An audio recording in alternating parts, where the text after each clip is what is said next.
TFA fam, what is up? What is happening? Hope you are enjoying this Sunday night football game between the Eagles and the Cowboys.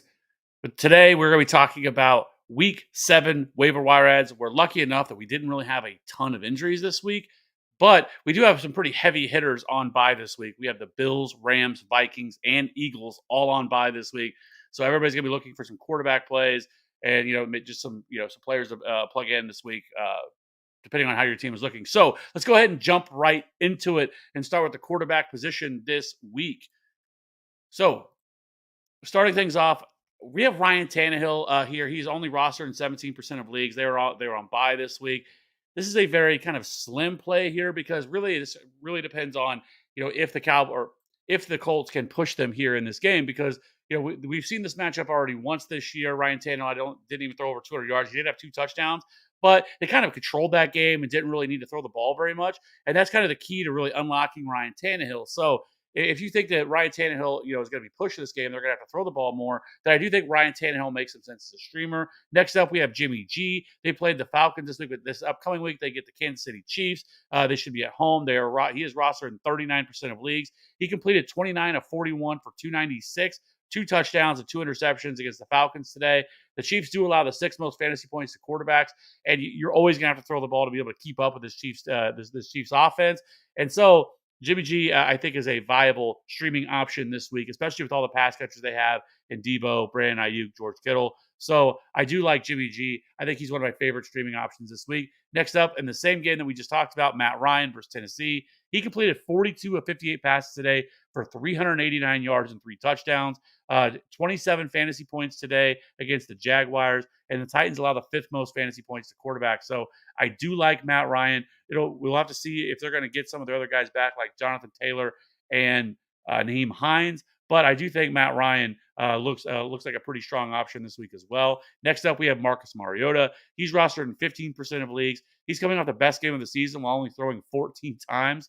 He completed 13 passes for 129 yards and 2 scores, but he also had 6 carries for 50 yards and another touchdown this week. This week they get Cincinnati. So another matchup, they're going to have to be throwing the ball. So Marcus Mariota, if he's going to continue to run at this pace, I think he's at least a decent option. I don't think he's going to kill you. I think he can at least give you a decent floor if he's going to continue to run this way. And it's pretty similar to what we're going to talk about with Daniel Jones. They get Jacksonville.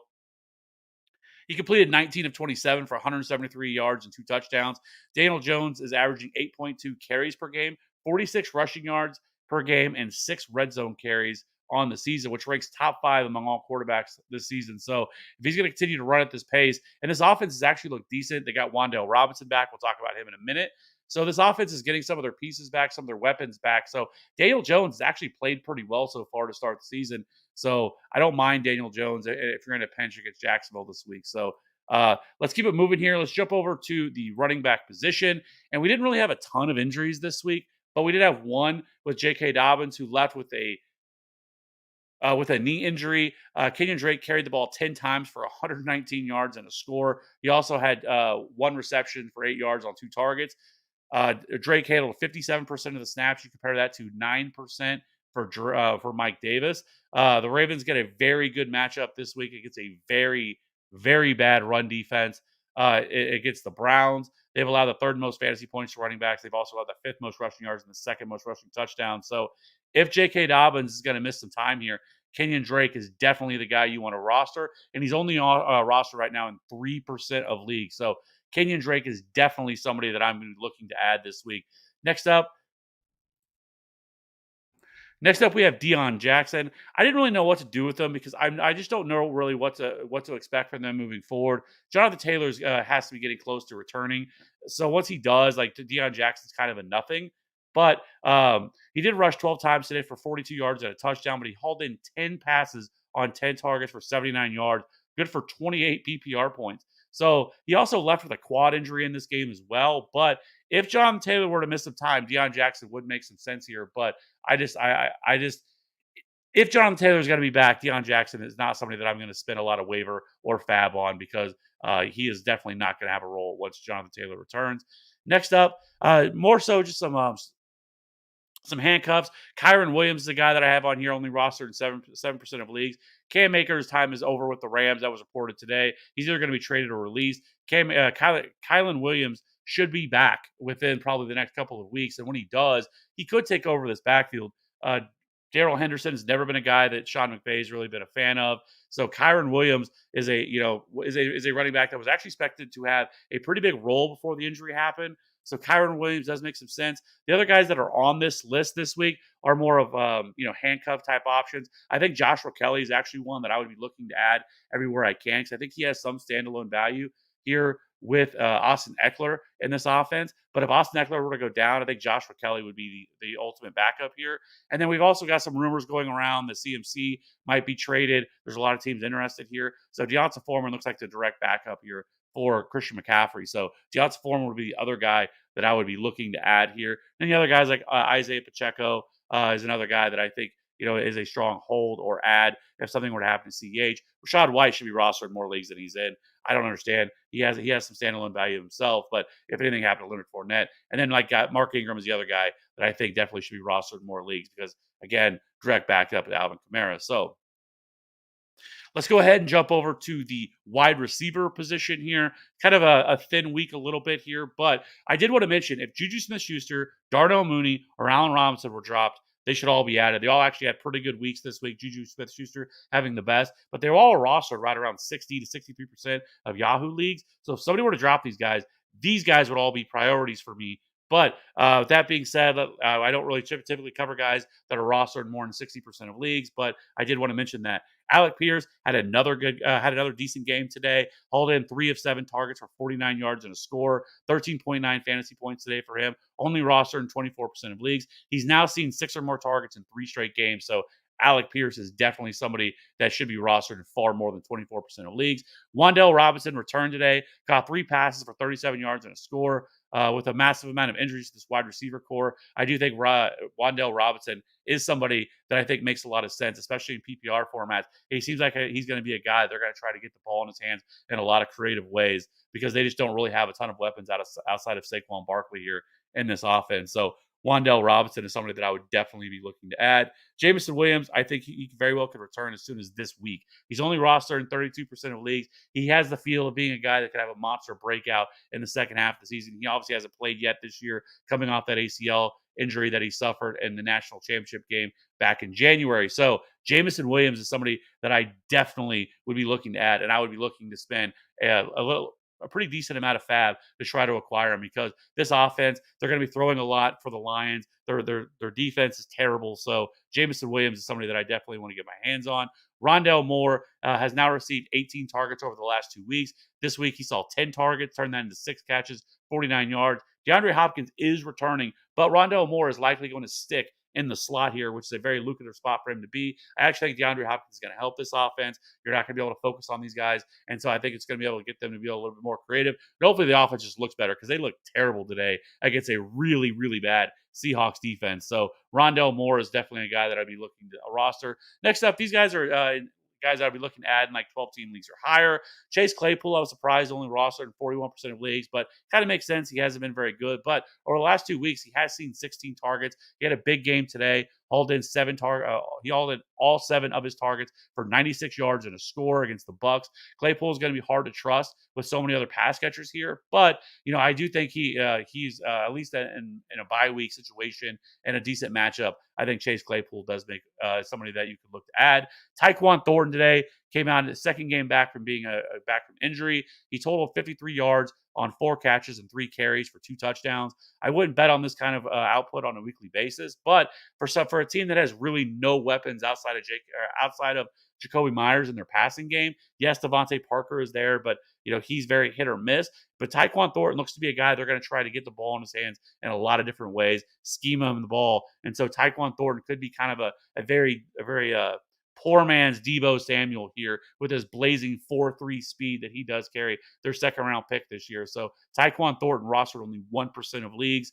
Nico Collins is another guy, 18% rostered. He's coming off a bye. Second year wide receiver is really, I think, being proven to be a useful fantasy option. He's 13th among all wide receivers in average depth of target. He's 22nd in market share of air yards, 24th in deep targets, and 7th in yards per reception. He's really giving Brandon Cooks a run for his money here, and I kind of like Nico Collins here as an ad moving forward, especially with all the bye weeks going on. I think he's somebody that you plug in as a flex option Next up, Zay Jones, tied for the team lead with a 26% target share today. He continues to see a healthy target share. So I do think he's going to be a useful flex option moving forward. Paris Campbell, targeted 11 times today. Now, the Colts did throw the ball 56 times today. So that had something to do with this large target share, but he did haul in 7 for 57 and a score. I'm not sure I would trust this moving forward, but they will get back to back great matchup against the Titans and the Washington football team. So Paris Campbell's a guy we've been waiting to break out for quite some time. Maybe we're starting to see it here a little bit with Paris Campbell. Lastly, we have Donovan Peoples-Jones, 15% rostered. He's not a sexy option, but he might be useful during bye weeks. He has at least 4 receptions or 50 receiving yards in every game but one this season. The Browns will likely be playing from behind with games against the Ravens and Bengals over the next 2 weeks, and with how bad their defense is, so they're going to continue to have to throw the ball. So Donovan Peoples-Jones, the number 2 pass catcher here for the Browns, is another option you could look at. Now let's move over to the tight end position, and from here we have Mike Gesicki. I think he's going to be hard to trust. Breakout performance today for this year: 7 targets, turning that into 69 yards and 2 touchdowns. That's the most targets he's seen, though. Uh, that's more targets than each of the last 3 weeks combined for him. So I don't know if I would really trust that moving forward. I wouldn't run out and try to add Mike Gesicki and think that all of a sudden that he's going to be this monster contributor, because this is the first week we've really seen it from him. So I'm not running out and trying to add him. But I do think somebody like Robert Tonyan, who's rostered in 27% of leagues, with so many injuries to this Packers wide receiver room. I mean, now Randall Cobb is now out. We'll see how long he's going to miss, but it looks like it could be a long-term issue for him. Then you also have guys like Sammy Watkins, who's on IR. They're just missing so many pieces here. So Robert Tonyan could see a pretty healthy target share moving forward. He saw 12 targets today. He hauled in 10 of those for 90 yards. So I do think he could be a more of a long-term ad with them missing so many pieces here and only rostered in 27% of leagues. And then somebody that's definitely available in all leagues pretty much. He's only rostered in 2% of leagues. That's Daniel Bellinger. 5 targets today, 5 catches, 38 yards, and a touchdown. He now has back-to-back double-digit fantasy points. He is a decent option this week against the Jags. So I do think Daniel Bellinger, rookie tight end, I think makes a little bit of sense here. Like I said, this is just an offense that just doesn't have any weapons really outside of Wandale Robinson now and Saquon Barkley. Maybe Kadarius Toney will come back at some point this year if he can ever get healthy. But past that, it's like Kenny Galladay, who's terrible. Darius Slayton, you can't trust. So Daniel Bellinger seems to be really the guy they look for inside the red zone. He had a rushing touchdown last week. So Daniel Bellinger, I think, is a pretty solid name you could look to add here moving forward, especially as bad as the tight end position has looked. So those are kind of all the options I think we're looking at this week in terms of waivers. We'll see if there's any other injuries that come about through the rest of this game or tomorrow. Let's go ahead and jump over to any questions we have here. Noel, Raiders, Titans, or Broncos defense for week 7. Um, Honestly, Noel, I have not looked at matchups yet for defenses, but what I will tell you is that tomorrow, or Tuesday, we will, before waivers run. Cody will be dropping his favorite streaming options for defense and kickers, so you can check back there. Um, should I trade Damian Pierce and Keenan Allen for Aaron Jones and Juju? I have Derrick Henry, Brees Hall, and James Robinson. Other wide receivers are Amon-Ra, Deontay Johnson, Brandon Cooks, and Christian Kirk. No, I would not. Right now, Damian Pierce, so far this year, has looked like a RB1, and Aaron Jones right now is just hard to trust. Yes, Juju Smith-Schuster did look really good today, but Keenan Allen, I think, will be back sooner rather than later. They continue to hold him out, but once he does, he's going to be a better option. But Damian Pierce owns this entire backfield.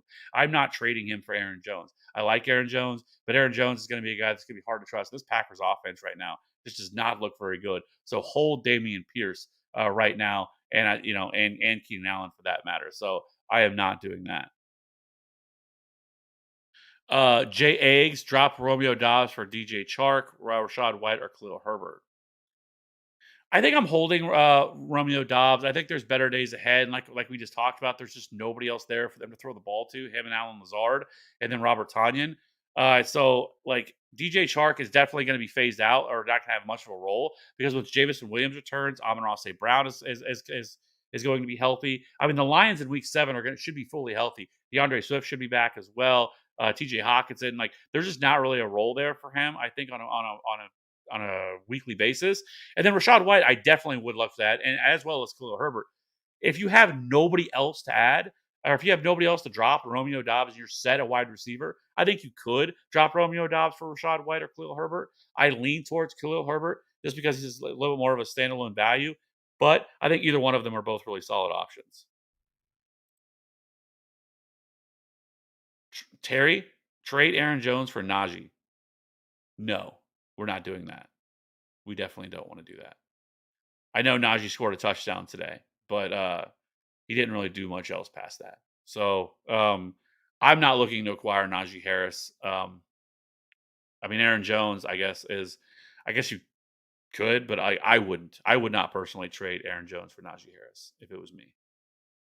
So, with that being said, if we don't have any other questions, I appreciate everybody checking it out. I appreciate everybody rocking with us all week. We will be back again uh, Wednesday night for our live start sit show. We also have our waiver, our rankings come out for running back and wide receivers. That'll drop on Wednesday morning.